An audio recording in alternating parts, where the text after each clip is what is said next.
গত এক বছর ধরে ভারত বাংলাদেশ সীমান্তে এক অদ্ভুত নীরবতা বিরাজ করছে, কিন্তু এই নীরবতার আড়ালে কি ভয়াবহ পরিকল্পনা গড়ে উঠছে তা বুঝতে হলে আপনাকে ভূরাজনীতির খণ্ড খণ্ড ছবিকে এক করতে হবে। খবর এসেছে ভারত তার পশ্চিমবঙ্গ এবং উত্তর পূর্বাঞ্চলের বিভিন্ন রাজ্যে দ্বিতীয় বিশ্বযুদ্ধ চলাকালীন পরিত্যক্ত বিমান ঘাঁটির একটি বিশাল নেটওয়ার্ক পুনরুজ্জীবিত করার উদ্যোগ নিয়েছে।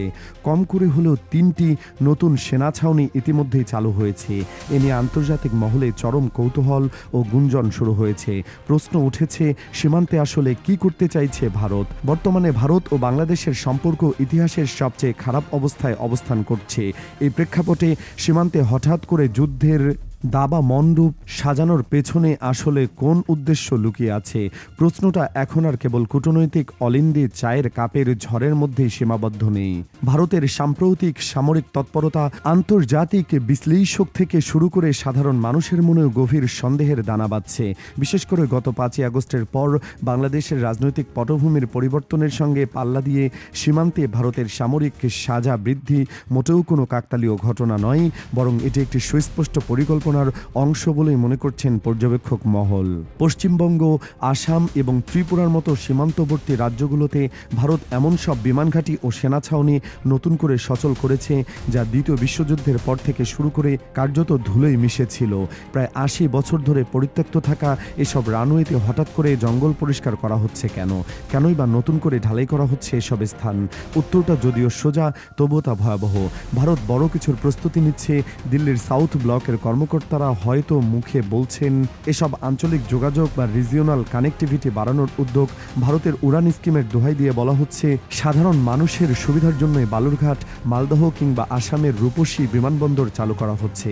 কিন্তু মুদ্রার উল্টো পিঠটাই বড়ই রহস্যময়। সামরিক বিশ্লেষকরা বলছেন বেসামরিক বিমান চলাচলের আড়ালেই আসলে পুরোদস্তুর সামরিক অবকাঠামো গড়ে তুলছে ভারত।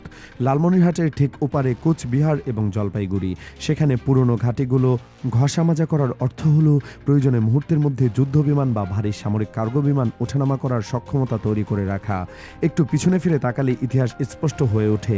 দ্বিতীয় বিশ্বযুদ্ধের সময় জাপানি বাহিনী যখন বার্মা দখল করে ভারতের দিকে এগিয়ে আসছিল, তখন ব্রিটিশ মিত্রশক্তি এই অঞ্চলে বিশাল এক বিমান ঘাটের নেটওয়ার্ক গড়ে তুলেছিল। উদ্দেশ্য ছিল চীন, বার্মা, ভারত রণাঙ্গনে রসদ ও সেনা পাঠানো। যুদ্ধ শেষে জাপানিরা পিছু হটলেও এসব ঘাঁটি পরিত্যক্ত হয়। আজ এত বছর পর সেই মৃত ঘাঁটিগুলোতে প্রাণ ফেরাচ্ছে মোদী সরকার।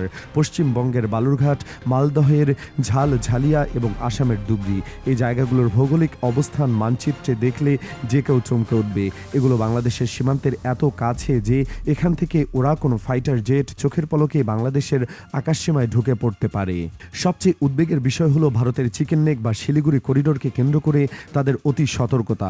ভারতের মূল ভূখণ্ডের উত্তর পূর্বে 7টি রাজ্য বা 7 সিস্টার্সকে সংযুক্ত করেছে মাত্র 22 থেকে 25 কিলোমিটার চওড়া এই করিডোর।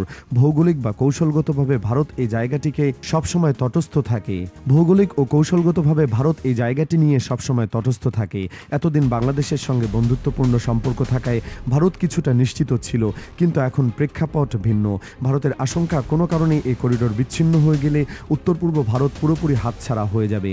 আর এই আশঙ্কা থেকেই তারা চিকেন নেককে দুর্ভেদ্য দুর্গে পরিণত করার মিশনে নেমেছে বলে মত দিচ্ছেন সমর বিশ্লেষকরা। ভারতের আধ্যাত্মিক গুরু এবং প্রভাবশালী ব্যক্তিত্ব সদ্গুরু জাগি বাসুদেব সম্প্রতি বলেছেন এই সরু গলাটিকে বা চিকেন নেককে এলিফ্যান্ট নেক বা হাতির গলার মতো শক্তিশালী এবং প্রশস্ত করতে হবে। সে যাই হোক, মাটির চিকেন নেককে তো আর টেনে লম্বা চওড়া করার উপায় নেই। তাই করতে গেলে অবশ্যই দখল করতে হবে বাংলাদেশকে। এমন স্পষ্ট কথাবার্তা এখন সাধু সন্ন্যাসীদের গলা দিয়েও বের হওয়া শুরু করেছে। এখন প্রশ্ন হলো, ভারত কি সত্যি বাংলাদেশে হামলার পরিকল্পনা করছে? আন্তর্জাতিক সম্পর্কের সমীকরণ বলে সরাসরি হামলা বা আগ্রাসন বর্তমান যুগে এতটা সহজ নয়। তবে ভারত যা করছে তাকে সামরিক পরিভাষায় বলা হয় ফোর্স প্রজেকশন বা শক্তির প্রদর্শন। প্রথমত, মানসিক চাপ সৃষ্টি করা। সীমান্তে হাজার হাজার সৈন্য, নতুন মিসাইল ব্যাটারি এবং যুদ্ধবিমানের গর্জন শুনিয়ে তারা ঢাকাকে চাপে রাখতে চায়। দ্বিতীয়ত, ডিটারেন্স বা ভীতি প্রদর্শন। ভারত বোঝাতে চাইছে বাংলাদেশের মাটি ব্যবহার করে ভারতের উত্তর পূর্বাঞ্চলে কোনো কোনো বিচ্ছিন্নতাবাদী গোষ্ঠী যাতে মাথাচাড়া দিতে না পারে, আর তৃতীয়ত ভবিষ্যৎ যুদ্ধের মহড়া। আর এখানেই চলে আসে চীনের প্রসঙ্গ। ভারত আসলে কার ভয়ে এত প্রস্তুতি নিচ্ছে? এ কি বাংলাদেশ, নাকি বাংলাদেশের কাঁধের ওপর দিয়ে উকি দেওয়া চীনের ভয়? লাদাখ ও অরুণাচলে চীনের সঙ্গে ভারতের সংঘাত নতুন কিছু নয়। ভারত মনে করে ভবিষ্যতে যদি চীনের সঙ্গে পুরোদস্তুর যুদ্ধ বাঁধে, তবে বেইজিং শিলিগুড়ি করিডোর বা চিকেন নেক কেটে দেওয়ার চিন্তা করবে। এতদিন ভারত ভেবেছিল এমন পরিস্থিতিতে তারা বাংলাদেশের ভূখণ্ড বা ট্রানজিট সুবিধা ব্যবহার করে তাদের সৈন্য এবং রসদ উত্তর পূর্বে পাঠাবে। কিন্তু 5ই আগস্টের পর ঢাকার সঙ্গে সম্পর্কের বড় জটিলতার কারণে ভারত সেই ভরসা আর করতে পারছে না। তাদের আশঙ্কা, যুদ্ধের সময় বাংলাদেশ যদি নিরপেক্ষ থাকে বা চীনকে সমর্থন দেয়, তবে ভারতের উত্তর পূর্বাঞ্চল অরক্ষিত হয়ে পড়বে। তাই তারা বাংলাদেশের উপর নির্ভরতা কমিয়ে নিজেদের সীমান্তের ভেতরে বিশাল এক সামরিক বলয় গড়ে তুলছে। গত 1 বছরে ভারত 3টি নতুন সেনাঘাঁটি বা সামরিক স্থাপনা তৈরি করেছে। পশ্চিমবঙ্গের চোপড়া, বিহারের কিষানগঞ্জ এবং আসামের ধুবড়ী জেলার লাখিমপুর বরপুকান এলাকায়। এই 3টি পয়েন্টে কৌশলগতভাবে অত্যন্ত গুরুত্বপূর্ণ। চোপড়া ও কিষানগঞ্জ সরাসরি শিলিগুড়ি করিডোরের পাহারাদার, আর ধুবড়ী হলো আসামের প্রবেশদ্বার, যা বাংলাদেশের কুড়িগ্রাম সীমান্তের লাগোয়া। এই ঘাঁটিগুলোতে নতুন করে মিসাইল রেজিমেন্ট এবং সার্ভেইলেন্স ড্রোন মোতায়েন করার খবরও বিভিন্ন প্রতিরক্ষা জার্নালে আসছে। এর সাথে যখন যোগ হয় দ্বিতীয় বিশ্বযুদ্ধের বিমান ঘাঁটিগুলোর পুনর্জন্ম, তখন পুরো চিত্রটা পরিষ্কার হয়ে যায়। ভারত তার উত্তর পূর্বাঞ্চলকে একটি বিশাল দুর্গে পরিণত করছে, যা দেয়াল ঘেঁষে রয়েছে বাংলাদেশ। লালমনিরহাটের বিমান ঘাঁটি প্রসঙ্গটি এখানে অত্যন্ত গুরুত্বপূর্ণ। বাংলাদেশের ভেতরে থাকা এই বিমান ঘাঁটিটি একসময় দ্বিতীয় বিশ্বযুদ্ধের অংশ ছিল। সম্প্রতি বাংলাদেশও এই বিমান ঘাঁটির আধুনিকায়নের উদ্যোগ নিয়েছে এবং এখানে অ্যারোস্পেস অ্যান্ড এভিয়েশন বিশ্ববিদ্যালয় গড়ে তোলা হয়েছে। ভারতের সন্দেহ, লালমনিরহাটের এই ঘাঁটি ভবিষ্যতে বিমান বাহিনী ব্যবহার করতে পারে। এই প্যারানয়া বা সন্দেহবাতিক চিন্তা থেকে ভারত তাদের সীমান্তে পাল্টা বিমান ঘাঁটি প্রস্তুত রাখছে। কোচবিহারের রূপশ্রী বিমানবন্দরটি এরই মধ্যে সচল করা হয়েছে।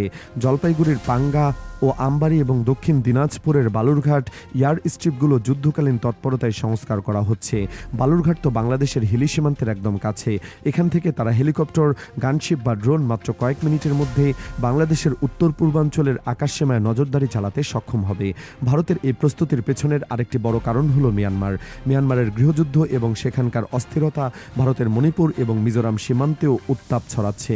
ভারত আশঙ্কা করছে বাংলাদেশ ও মিয়ানমার সীমান্ত উভয় দিক থেকেই তারা চ্যালেঞ্জের মুখে পড়ে আছে। একে তারা বলছে 2.5 ফ্রন্ট ওয়ার। পাকিস্তান এবং চীন হলো 2 ফ্রন্ট, আর অভ্যন্তরীণ বা নিকটতম প্রতিদ্বন্দ্বীদের দ্বারা সৃষ্ট হওয়া অস্থিরতাকে তারা হাফ ফ্রন্ট হিসাবে গণ্য করে। বাংলাদেশ এখন ভারতের নিরাপত্তা বিশ্লেষকদের কাছে সেই পটেনশিয়াল হাফ ফ্রন্ট বা অর্ধ রণাঙ্গন হিসেবে বিবেচিত হচ্ছে। তবে এসব সমরাস্ত্র আর খাড়ি পাহাড় গড়ার পেছনে আসল উদ্দেশ্য কি শুধুই প্রতিরক্ষা, নাকি আগ্রাসনের সুপ্ত বাসনা? ইতিহাসের দিকে তাকালে দেখা যায় বড় দেশগুলো ছোট প্রতিবেশীদের ভয় দেখিয়ে নিজেদের স্বার্থ আদায় করতে পছন্দ করে। ভারত হয়তো বাংলাদেশে সরাসরি হামলা চালাবে না, কিন্তু এই সামরিক প্রস্তুতিকে তারা বার্গেনিং চিপ বা দর কষাকষির হাতিয়ার হিসেবে ব্যবহার করতে পারে বলে মত দিচ্ছেন বিশ্লেষকরা। ভারতের এই যুদ্ধগ্রাহী প্রস্তুতি বাংলাদেশের জন্য অবশ্যই উদ্বেগের, তবে আতঙ্কের নয়। প্রয়োজন সতর্কতা। চিকেন নেককে হাতের গলায় পরিণত করার কিংবা পুরনো বিমান ঘাঁটি থেকে ধুলো ঝেড়ে ফেলার এই উদ্যোগ প্রমাণ করে দিল্লি এখন ঢাকাকে কৌশলগত চ্যালেঞ্জ হিসেবে দেখছে। বাংলাদেশের জন্য এখন সবচেয়ে বড় চ্যালেঞ্জ হলো কূটনৈতিকভাবে এই পরিস্থিতির মোকাবেলা করা এবং একই সঙ্গে নিজেদের প্রতিরক্ষা ব্যবস্থাকেও ঢেলে সাজানো। তবে যাই হোক না কেন, যুদ্ধে না জড়াক উপমহাদেশ, এই চাওয়া আমাদের সকলের।